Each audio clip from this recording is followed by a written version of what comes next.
করতে পারো, তুমি চাইলে আমাকে মৃত্যুদণ্ড দিতে পারো, তুমি চাইলে আমাকে আগুনে পোড়াইতে পারো, যা খুশি করতে পারো, কিন্তু আমাকে আল্লাহর একত্ববাদ থেকে তুমি এক চুল পরিমাণও ছড়াইতে পারবা না।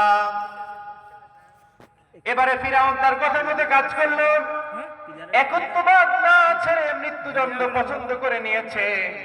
ফিরআউনের এই দাসীকে সেদিন ফিরআউন পৃথিবী থেকে চিরবিদায় দিয়েছিল। এই যে একত্ববাদের জন্য বিদায় নিয়েছে, এই যে শাহাদাত বরণ করেছে, এই শাহাদাতে মহিলার জন্য জান্নাতের জায়গাটাকে সুগন্ধ দিয়ে যিনি ভরিয়ে দিয়েছিলেন তিনি কে? নবীজি মেরাজে গেলেন, গিয়ে দেখলেন যে এইখানে এমন সুগন্ধ। আর এই সুগন্ধের পেছনে মূল রহস্য হচ্ছে এখানে জান্নাতি মহিলা যাকে ফিরআউন হত্যা করেছিল শুধুমাত্র আল্লাহকে ইলাহ বলে মানার জন্য, আল্লাহকে রব বলে মানার জন্য। প্রিয় উপস্থিতি, আল্লাহ ছাড়া আর কোন রব আমাদের আছে? আর কোন মালিক আছে? বিধানদাতা আছে? আইনদাতা আছে? কেউ নাই। আল্লাহ ছাড়া আমাদের আলাদা করে কোনো সত্তা নাই।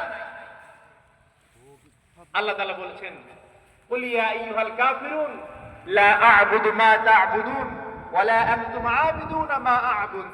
এই সূরার পুরো যে আলোচনার মূল কথা হচ্ছে কাফেরদের সাথে মুমিনের পার্থক্য হচ্ছে তাদের ইবাদত। তাহলে সব কাটি দেবো। অর্থাৎ